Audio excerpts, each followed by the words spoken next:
the longest, loudest, and most painful powerbomb symphony to date.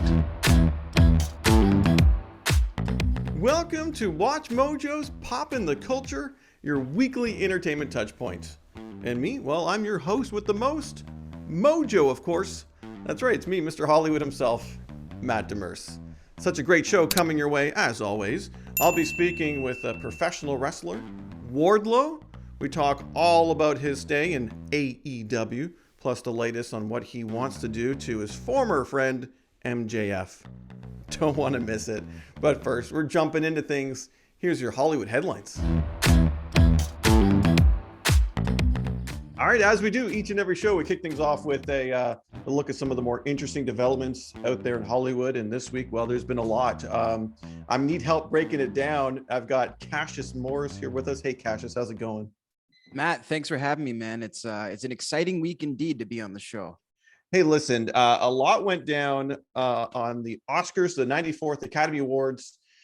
Yes, a few surprises awards-wise, at least in my eyes, for Best Picture. I had The Power of the Dog nailed down, Okay. but a lot of other people said Coda. To me, I don't know if it necessarily deserved it, but no one's talking about that. Cassius, they're talking about the slap heard around the world. Man, Slapstick comedy of the night. can you? I'm still actually in shock. I was telling you just moments ago before we were recording that when I watched it, the feed was like they cut the audio, and I thought that's unusual. And I'm like, did he hit him? It was all very confusing to me.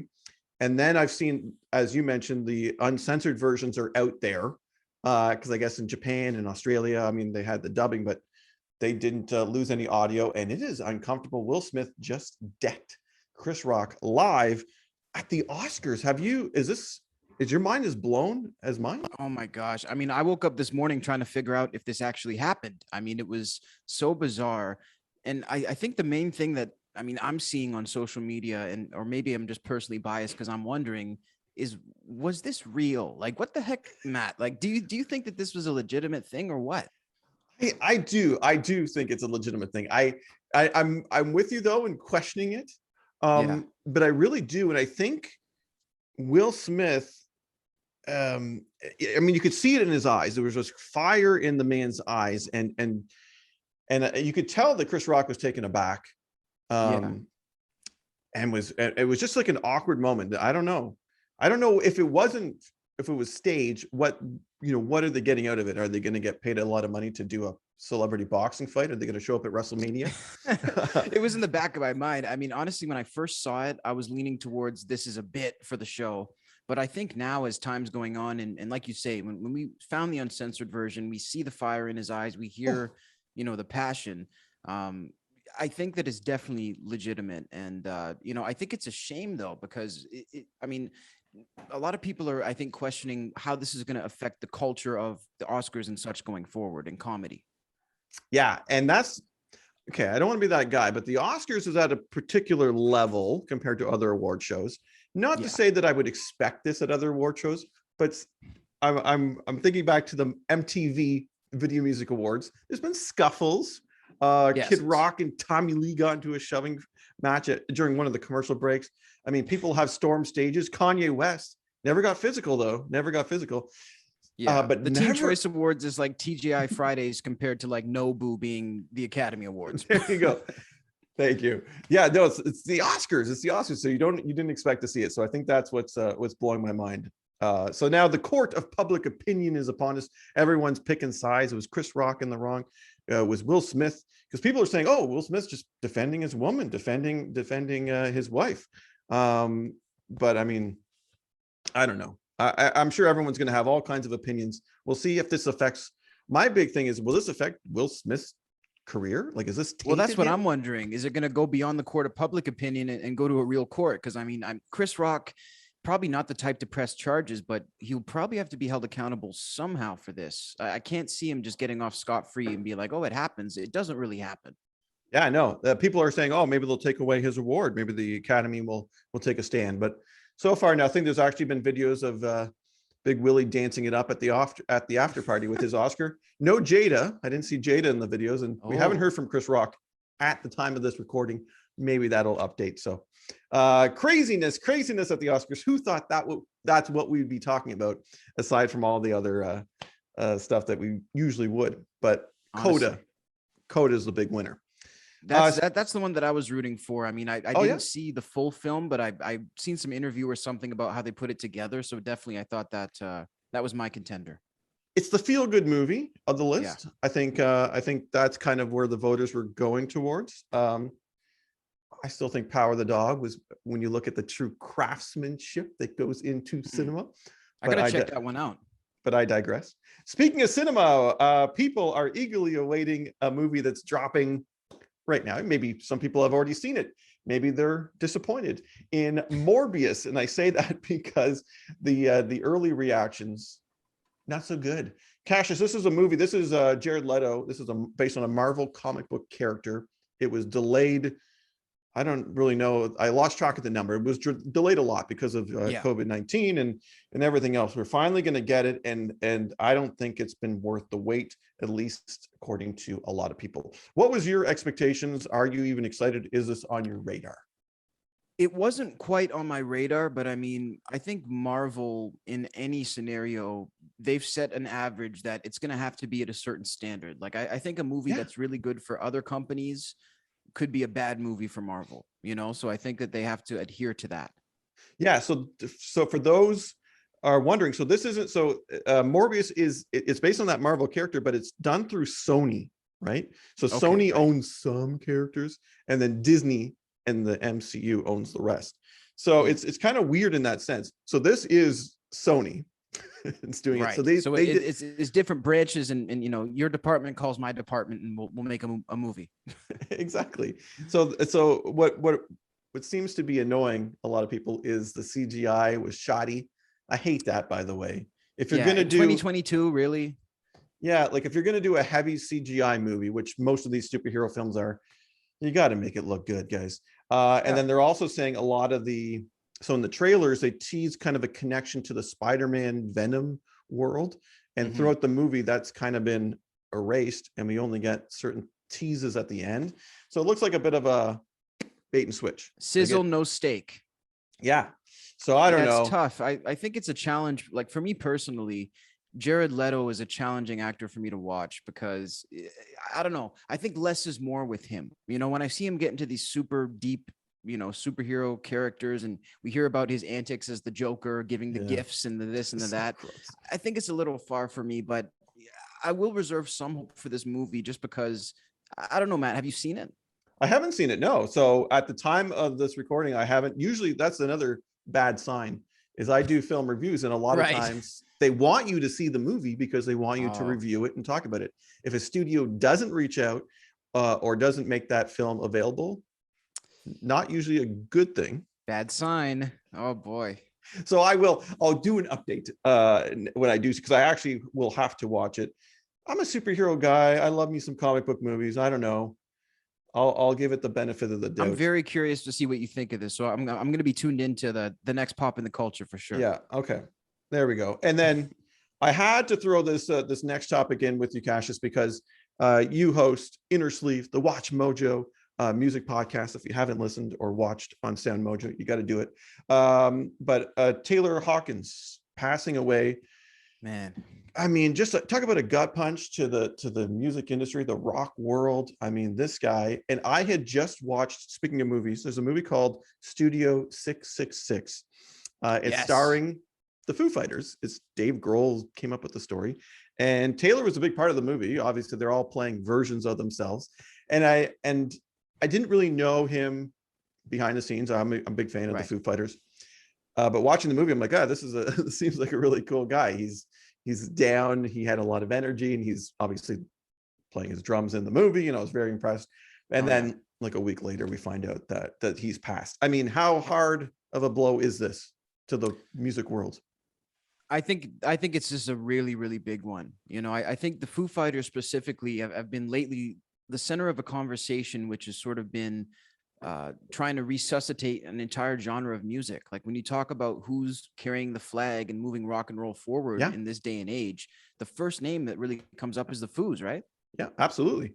No, so I mean, I think it's brutal to lose him, not only because of that, but also due to the fact that 50 years old, I mean, the guy was young, as you're mentioning, Matt. He was multi-talented actor, writing, drumming, singing, guitar. I mean, this dude was a student of the genre, and just watching him sit with Dave Grohl in interviews and just the way he would just really, really listen and sit. And you could tell he had that respect for Dave. He had that respect for music. So yeah, I think it's just a guy who in general will be sorely, sorely missed, whether you're a fan really or not. No one's had a bad thing to say about him. That's and you're the seeing thing. and you're seeing an outpouring of love from other musicians, people that have worked with him, people that haven't, just are fans. Everyone from like Ozzy Osbourne to you name it. Some big appearances in the world of popular culture. I mean, we're talking about the Foo Fighters, but he was also with Alanis Morissette Yes. back in the early 90s. Yes. And I mean, he's been in so many different session, groups that we may not have even heard of in terms of his background work. And, the last video, I believe their last show was at Lollapalooza in somewhere, South America. But just looking at his face while they were chanting his name, at least while he was alive, he got to sit there and take in on many occasions that, wow, I've made it. I think that's a really important thing. At least he wasn't the starving artist who never reached his potential. Did you see the Foo Fighters live? Have you ever done a big concert with those Never guys? got to see them live, although they were definitely always a group ever since that the record with Walk. I can't remember the title was. Ever since then, I've been a fan. Yeah, they're great live. I've seen them at a big outdoor concert, but I also saw them, Cassius, the coolest thing ever. I was in the audience for the last ever Late Show with David Letterman. Wow. And the Foo Fighters closed the show. The last segment of Letterman's show was the Foo Fighters playing a song, not only playing a song, but choreographing it with a slideshow of Dave's best moments. Like it was timed to the I remember being there, like so impressed and in awe of the talent. And of course, this was a favorite of Dave. Apparently they were like halfway across the world, and the producers were like, hey, Dave wants to know if you can do the final show. And they dropped everything. They're like, we got to go. Man. We got to go. That's for insane. Letterman. And I know Letterman was like, from what I hear, the best experience for late night, maybe ever, to go and see the show. So that's so cool. Are you kidding me? I miss Dave Letterman through and through. All right, Cassius, we are going to have a little bit more fun. So I need you to stick around because it is time for me and you to go beyond the list. All right, Cassius, here's what we do. We dig into the vast archives of Watch Mojo. I pluck out an old top 10 list, and I get you to go over it with me. This is all about me and you. We'll give our opinions. Did Watch Mojo get it right, get it wrong? Let's have some fun. And I picked a fun one for us today. The top 10 celebrity examples of the Mandela Effect. Do you know what this is, the Mandela Effect? I am actually. This is probably one of the coolest phenomena I think that has been discovered on the internet. And I mean, always a head scratcher. I don't know how to get around this one. It really is. I'm obsessed with it because I'm like, how can these things not be legit? It's so weird. There's one, and it's not in this list because this one has to do with a movie that didn't exist, but Sinbad. There's a comedian called Sinbad, and I guarantee you there was a movie called Shazam where he played a genie. And that movie doesn't exist, but I'm not the only one that thinks this. See, that sounded familiar to me, but it doesn't exist. No, it doesn't exist. And I swear that it does. I'm such a movie guy that I'm like, how? Yeah, you're like, you must have seen this one. Have you ever had the one where you watch a movie and there's a scene you don't remember and you're like, how did I not remember this? Did they add this later? I've had that. All right, so let's see if we remember any of these. Number 10 on the list is, okay, well, this is kind of up your alley. Kurt Cobain's Pink Jackets. So Kurt Cobain, of course, with Nirvana, big deal in the 90s. Frontman Kurt Cobain was everywhere, and people associate him with this certain pink, feathery, textured jacket.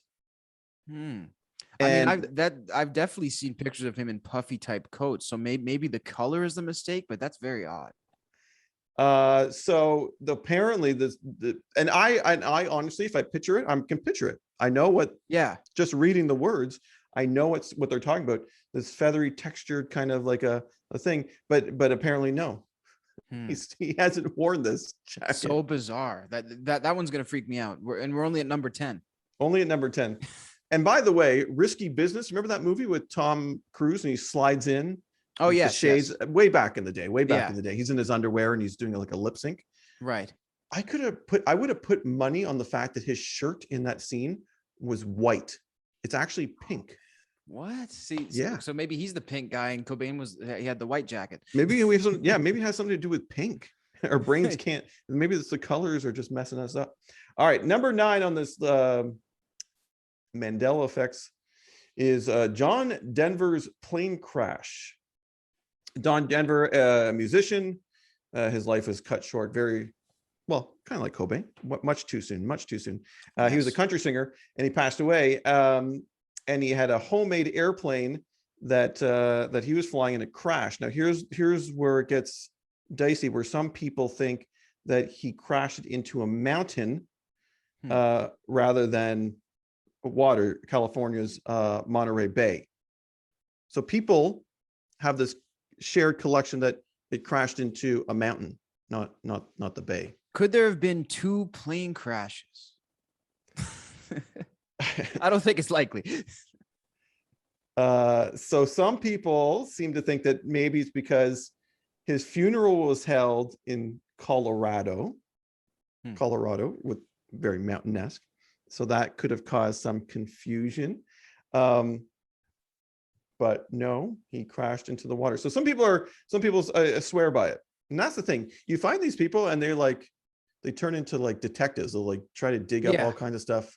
We slip through the matrix. And they never casually believe it either. They either swear by it or they're like, that's preposterous. What are you thinking?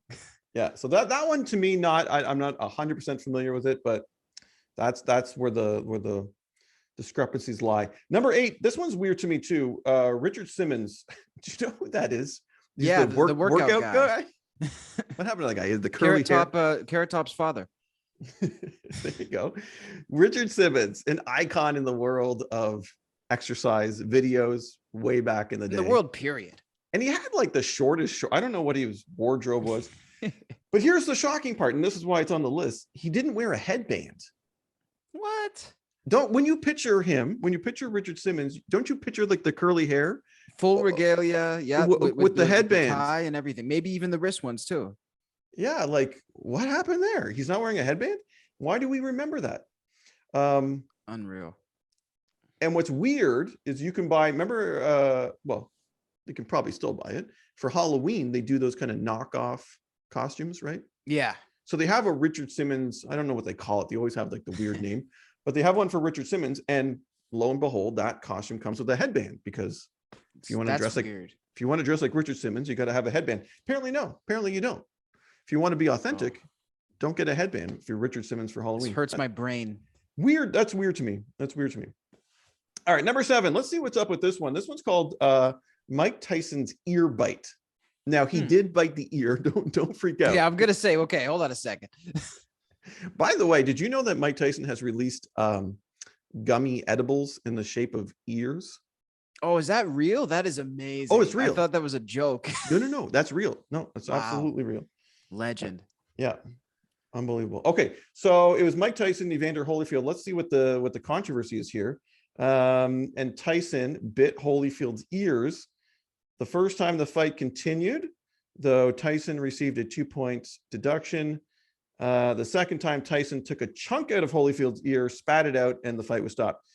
At least that's what viewers remember happening. Oh, wait, what?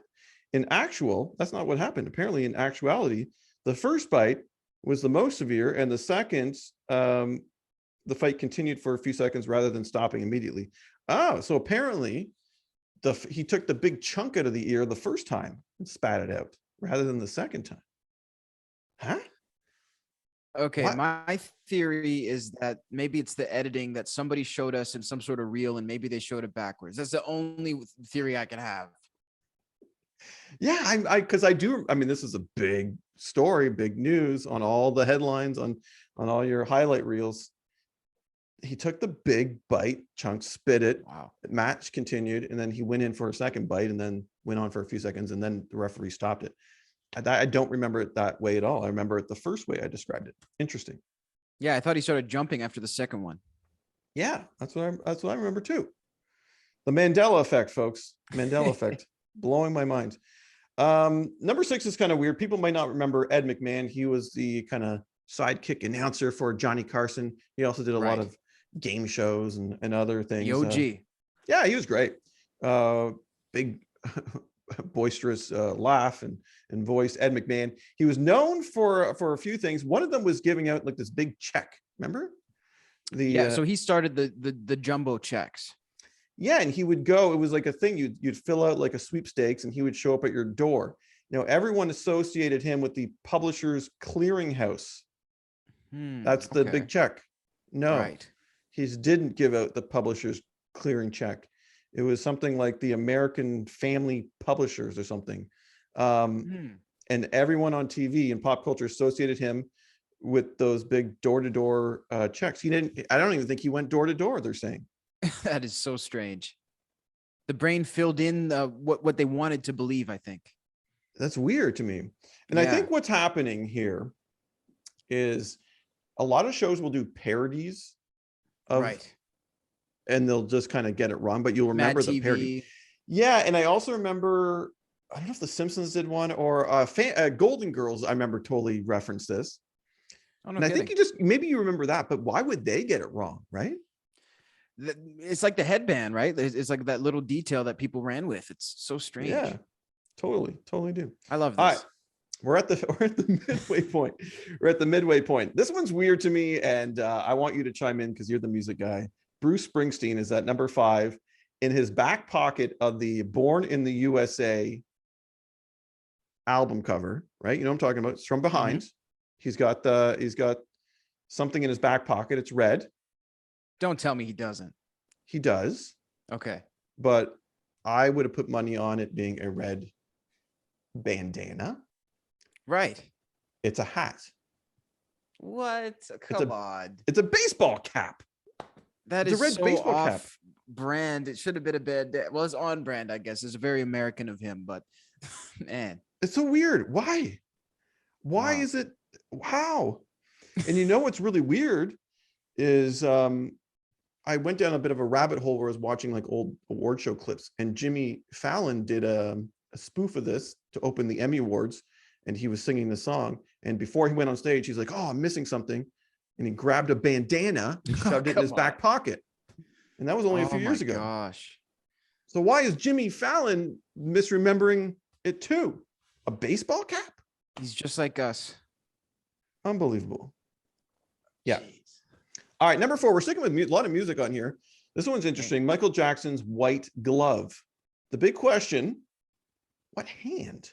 What hand did Michael Jackson have that famous? You know what I'm talking about? The glove. Yeah, the one glove. The one glove. All right. Recently duplicated by Drake at his concert with Kanye. He did the one glove. But what hand was it on? So people think it's only the left hand. People say, "Oh, he only wore it on the left hand." No. Oh, no, wait. So people swear he only wore it on the right hand. Sorry.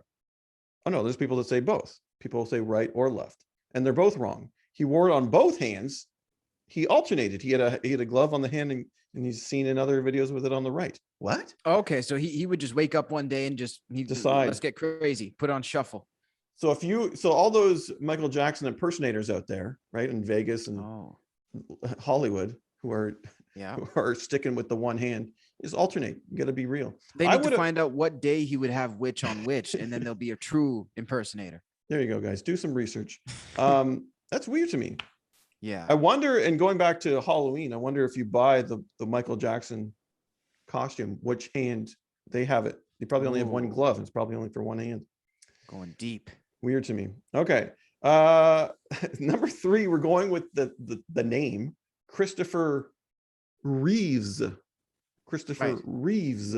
Okay. So misremembered names rather are very frequent with the Mandela effect. So let's take a look here. With Christopher Reeves. Reeves is generally a more common surname. Wait, that's not his name? His name is Christopher. I'm sorry, I'm trying to get to it. No, it's okay. Christopher Reeves. George Reeves. It's Christopher Reeve. There's Christopher Reeve. No plural. So, what? What? I'm shocked. I thought there was something else to it. No, his name is Christopher Reeve. But people just said, I don't like that. I like Reeves better, essentially. What? What's That's happening very here? strange. Oh, wow. Okay. So there was another Superman actor named George Reeves with an S. Oh. People seem to think that's where it got confused, but he was Christopher Reeve. Christopher Reeve. I'm uncomfortable with that. Now I'm confused with Keanu. Is it Keanu Reeves? Oh, or Keanu Reeves? Reeve. We've been insulting this beautiful man his whole life, saying his name wrong. So weird to me. I would no, again, I'm glad I'm not putting money on these because I would be losing big time. Yeah, so it's not Christopher Reeves, Christopher Reeve. I wonder if that bothers him, or if he even, if it's on his radar. Yeah, I'm sure. Some celebrities let their their name mispronounced in interviews and stuff, and they just let it go. Like, what's his name? Liev Schreiber is not pronounced that. It's Leaf or something. But he said that when he started, people just mispronounced it so much that he just let it go. Taylor Lautner too, isn't it Lautner? Yeah. So there you go. You hear all these stories. So weird. Maybe Christopher Reeve kept being called Christopher Reeves and just was like, yeah, whatever. As long as they're printing it, he's like, I'll take it. You do you. Interesting. Okay. All right. Number 2, this is kind of on topic here because we just had the Oscars. Sally Field gave an Oscar speech, and this is way back in the day before my time, but she's very much known for saying, you like me. You really like me. Except she never said those words. She never said that. What? She said, yeah, don't you know, with all the, and this is one of those things that they spoof too. I'm sure The Simpsons, Family Guy. I think I've seen it only on spoofs and not even the original. Yeah. And they always say, you like me. You really like me. Like she's got the award. No, she says, what does she say? She says, you like me right now. That's it. What? Right now, you like me. That's what it is. Right now, you like me. Not you like me. You really like me. What the heck? In this moment, you like me. Okay. Unbelievable. We're remembering that whole thing wrong. I think I blame The Simpsons for a lot of this. When all else fails, just blame The Simpsons. It seems to work for everything else, so I'll do it. Or actually, you know what? They made fun of that on The Mask.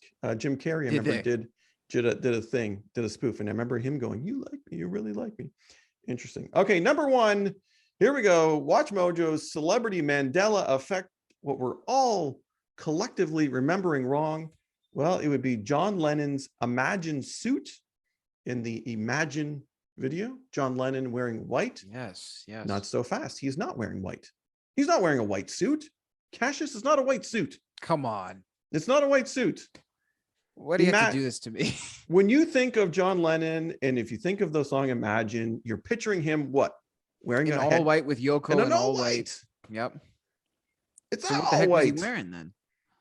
He was wearing a black suit with little crosses on it.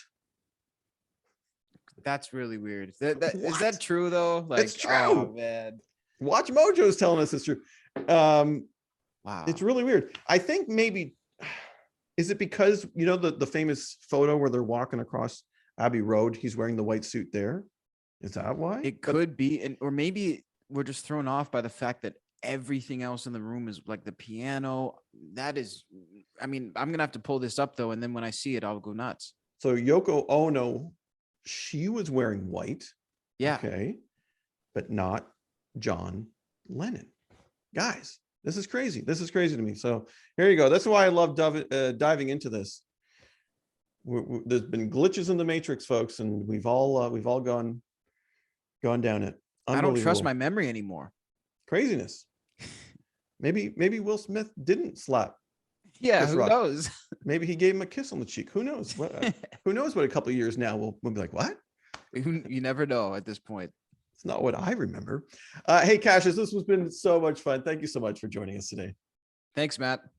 All right, everybody. It is now time for our Mojo Chat of the week.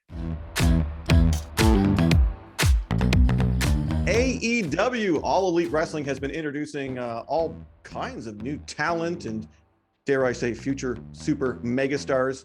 I'm so excited to be joined by one of them. Look who it is, ladies and gentlemen. Wardlow is here. Hey, Wardlow, how are you? I'm doing very well. How are you? I'm doing fantastic. I'm excited actually to chat with you. Listen, I'm a fan. I've been a fan since I was a boy of wrestling. I'm excited with what's happening with the industry today, especially with AEW. Now, here's the thing. So for those that haven't been tuning in lately, they might be watching and being like, oh, that's the guy with MJF. That's MJF's enforcer. But things have been changing quite a bit.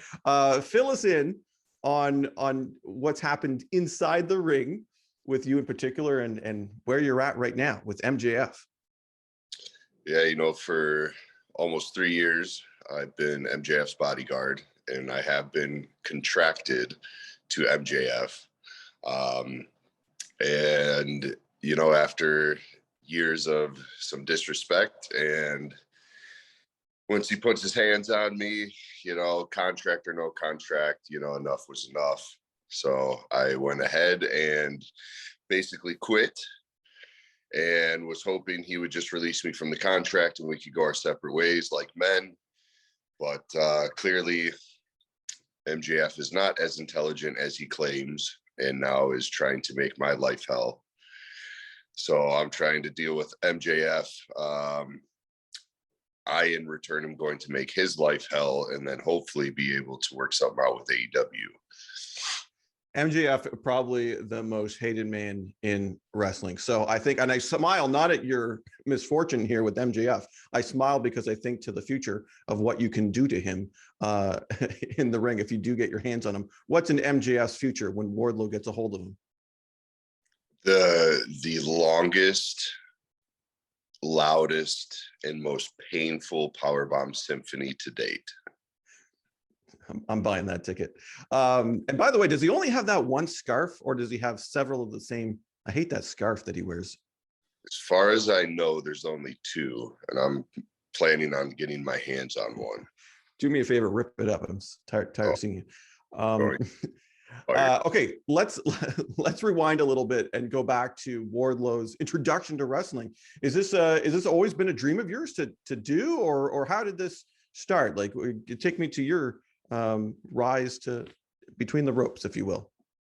Yeah, for me, it started at a young age. My uncle took my oldest sister to a local wrestling show, and she came back with all these 8x10s of Ultimate Warrior and Bret Hart and Hogan, and I thought these guys looked so cool.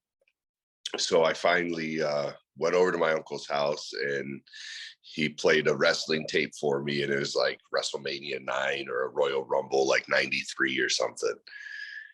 And I just remember instantly falling in love.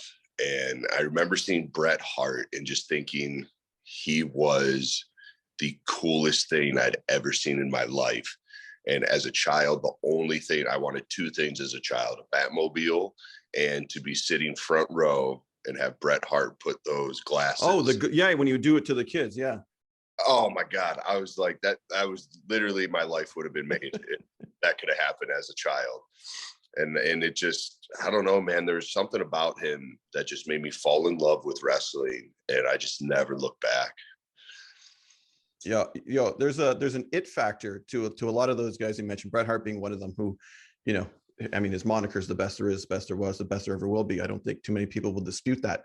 Who do you put on that? And this is a question I like asking those in the industry, that Mount Rushmore of wrestling. And I think there's 4 on that Mount Rushmore. I always get some different answers, but there's usually the usual suspects that pop up. What's on Wardlow's professional wrestling Mount Rushmore? I hate this question. I hate it. Okay, why? Is it too many? No, it's too hard? There's too many. It's like, how do you truly break it down to the 4 greatest? Like, because I feel like there's so many that you could kind of swap places with. So like, personally, like my personal. Your personal. That's what I'm going for. My personal Rushmore would be like Bret Hart, Jeff Hardy, Easta, and probably The Rock. Yeah, that's a good one. No, I like it. What a squad that is. Those 4, that's impressive. But I think overall, like you look at The Undertaker, The Rock, Stone Cold, you know, Ric Flair, there's so many people you could alternate in those positions. Yeah, no, it is a tough question, but I like yours. Choose your fighter. I'm playing that game with those guys. Talk to me about, well, you mentioned Jeff Hardy. I mean, he's recently popped up in AEW. What I like about AEW is like, well, yeah, I don't need to tell you this. Anything can happen on any given week. You know, things are constantly changing. People are coming in. Some people are leaving. Where do you see yourself? I mean, fingers crossed you get in officially with the company. Where do you see yourself stacking up with these big giants? I mean, you've had your run-ins with CM Punk, of course. Well, you helped him as well, but we got Jeff Hardy now. Sting is still hanging around. Where do you see Wardlow in this picture? Because you won a big brass ring.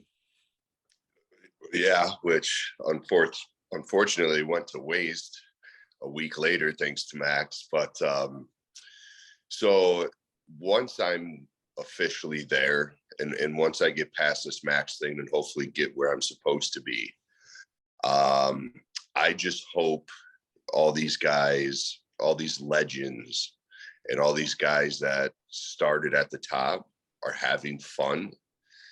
Because when it's time for me to truly be done and over with Max and start on my own in this company, it's my time. So I hope Hangman and Sting and Hardy's and Omega, I hope all these guys have had their fun, because their time is coming to an end. So that's a warning right there. I like it. So you mentioned the power bomb, which I love watching you deliver. Is there a move that you haven't mastered yet that you want to do? I know some wrestlers have been trying to craft that one move. They just haven't gotten it perfected. No, there's not like one specific move that I can't perfect. I feel like anything I try in the ring, I can usually make happen. It's just one of those things that I was just like meant to be in there. Amazing. If I was to, Mr. Hollywood with Watch Mojo, if I was to get in the ring and I was to have a finishing move, what would you recommend for me? Just based on this slight introduction, what would I? All right, what do you think? Are you more of a powerhouse or more of a high flyer? I think I'd have to jump off stuff. Jump off stuff.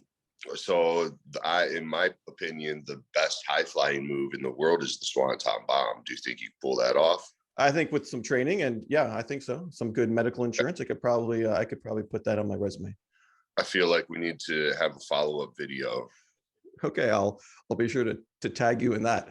Wardlow, I'm so happy you took the time to chat with me today. I'm excited to see what happens next. And I can't wait for you to get your hands on MJF. It's coming.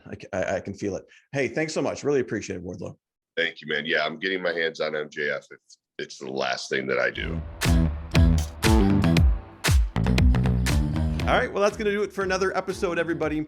Big thanks going out to Cassius for bringing the fun. And, of course, Wardlow. How great is he? And thank you for watching and listening. Until next time, I've been Mr. Hollywood, Poppin the Culture.